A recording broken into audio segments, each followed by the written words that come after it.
what's up? I'm Unknown Shadow, this is Penny Lane, and welcome to what was that? Alright. Yeah, welcome to Unknown Overland. And today, we're going to continue on with what I was kind of complaining about the last time, and that was that my hands got cold. I believe that the T120 Bonnevilles in the past came stock with heated grips and a center stand, and they don't anymore. And now that it's November and pretending to become winter, it sure would be nice to have some heated grips. And so now I have them. In fact, I'm going to turn them on right now. Right now it's on low. I'm not entirely sure how easy it is to get parts these days for them, but you know, I did contact my local Triumph dealership, and they were able to pick up, or they actually had in-house a set of the heated grips. At the same time, I wanted to kind of get rid of the mirrors, so I got some bar end mirrors and a few other things as well. I'll have a list of all the parts and everything that I use down in the comment section of the video, but the grips themselves, you know, this is the part somewhere around here. I'll put the part number maybe like right about here. The parts numbers are a little confusing for the sheer number of bikes that they cover, so you may have, if you have a different bike, you may have to look up which bike specifically you need, or which part specifically fits for your bike. Hands are toasty. The overall install was pretty straightforward. Because I'm installing both the bar and mirrors and the grips at the same time, the steps for both of those are effectively the same, at least the first parts. You know, pulling off the end caps, removing the mirrors in general. If you're only doing the grips, you don't have to take the mirrors off, but I hope that's self-explanatory. If you're putting on bar end mirrors, you're not going to be able to reuse those end caps. You need to get flat end cap. I'll put the part number down below as well. I got black because I have a black bike.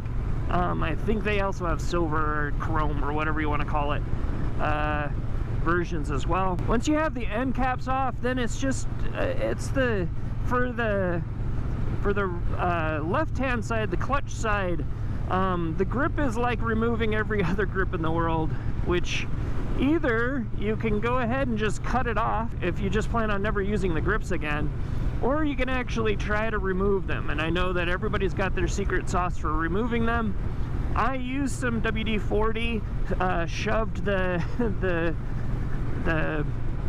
straw end underneath the grip, kind of filled it up with a little bit of liquid, kind of kept making my way down the grip and loosening it up until finally it just kind of came right off. It's simple, not a long process. It's a little bit messy because now you got WD-40 everywhere, so I had to clean all that off. But otherwise, like, it at least kept the grip intact, which was nice. So if I ever want to go back, I can go back. Also, on these bars, there's a little plastic spacer piece underneath, where at the end of the left-hand side grip, and that just needs to come out, and that's where the wires for the new heated grip is actually going to fit into. Once all of that is done, you know, you got it all cleaned off. You got to take off this the clutch side hand controls. You know, just a couple of simple screws on the back, that pops it open. Taking off the clamp and just kind of releasing the whole thing is pretty nice.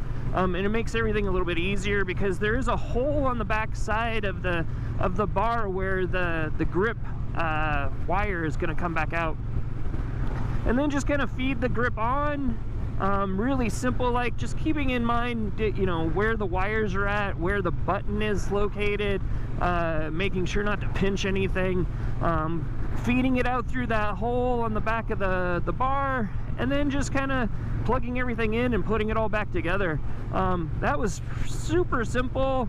There is a little mark on the top of the bar, which I didn't get a video of, where you can kind of realign everything, which is really nice.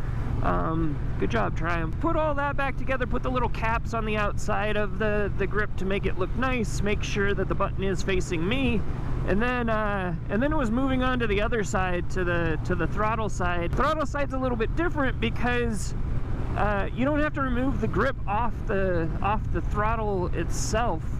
You're replacing kind of the whole entire tube. One thing with these being kind of fly-by-wire you know, compared to much older bikes, everything's just kind of all little gadgets inside of the housing there, so it's all one piece, which is really nice. So basically, again, taking off the plastic parts, the couple of screws that hold all that together, taking that apart, removing the clamp on the outside that holds down the master cylinder, and then kind of pulling that apart, and then you're able to just feed on the new tube, the new throttle tube with the wires, with the heated grip, and just kind of feed that in, plug it in, and like put everything back together. And then all of a sudden you have heated grips on the bike.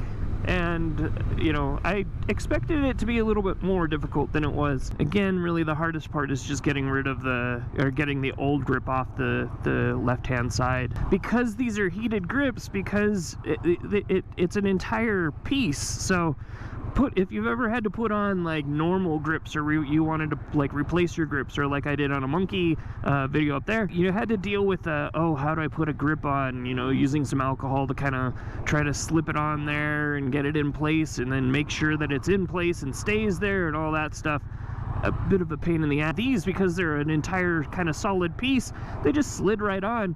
This side has a couple of securing screws that holds it in place. This side's just an entire piece, so the throttle tube is just hooked in, and otherwise, like, really crazy easy. So yeah, that was the install for those. And then along with that, you know, I also complained a little bit, and have a tendency to complain a bit, about the mirrors. And just all the bug-eyed mirrors, I don't know why they bother me, but they do. And so I like bar and mirrors. I went with the more expensive Triumph bar and mirrors, namely because there was actually a part number. I'll put that down in the comments section, or down below the video. I'm sure there are other options. I actually tried to pull the ones that I had on the Monkey off and just see if the generic ones would work. And so I thought maybe I could use some adapters or whatever with the bar that I got with the Monkey, and just kind of put that on there. And I couldn't get it tight enough. Chances are, if I could find another adapter, I could have made it a little bit thicker and got it to fit on there without a problem. These bar and mirrors come with a couple of different adapters depending on which bike you put them on. Overall, I mean, the build quality is nice. They look nice. I have no problems with them. They are a little bit more expensive if you're willing to pay for that. So they're very functional. They have no problems with the wind blast that I'm kind of dealing with right now. Easy to install. They look nice. They are the black ones, at least, which, you know, I like. And then I also have the end cap, the flat end cap that goes with them as well. Overall, everything looks a lot nicer. And because I'm a little bit anal retentive, I wanted to fill in the hole that the old mirrors, that the stock mirrors use for mounting. Normally, like when you take them off, it's just an empty hole in there. So I wanted to get rid of that, and I picked up from A&J Cycles a pair of caps that'll go in there, fill in that space, make it look a lot nicer. I'll put that parts number down as well. And oh yeah, I just wanted to change the master cylinder's cap. The old one, I don't know why they just put like a really generic ugly one on there, but now it says Triumph. I'll put that part number down below as well. Right now I've got the grips on high. I probably don't need it on high, I just kind of want it on high, and I can definitely feel kind of the warmth coming off of them. I ran a quick test after I had installed them.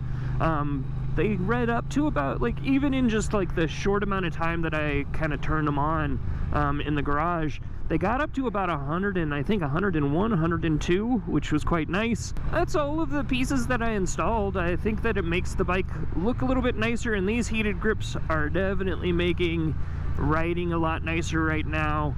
I'm wearing kind of my mid-season gloves. They've got mesh on them. The last time I rode, these are the same gloves, and you could definitely feel the cold.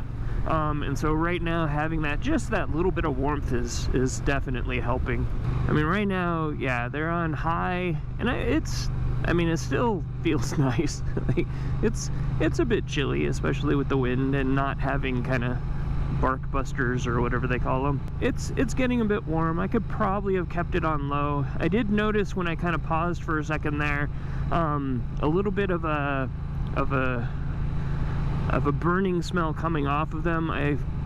I'll double check, but I think that's just kind of the you know, the chemicals of putting them on, and like there was a little bit of WD-40 underneath and everything else.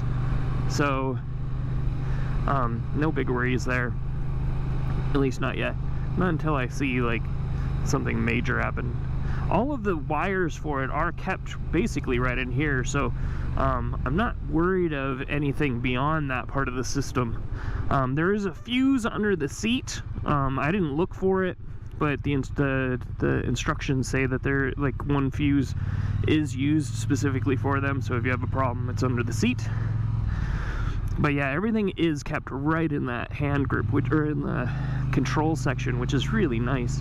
But yeah, that's all I've got. I'm not sure exactly what next mods I have planned. I'm thinking about putting a center stand on the bike. I haven't decided quite yet. I'm thinking about the front bucket headlight.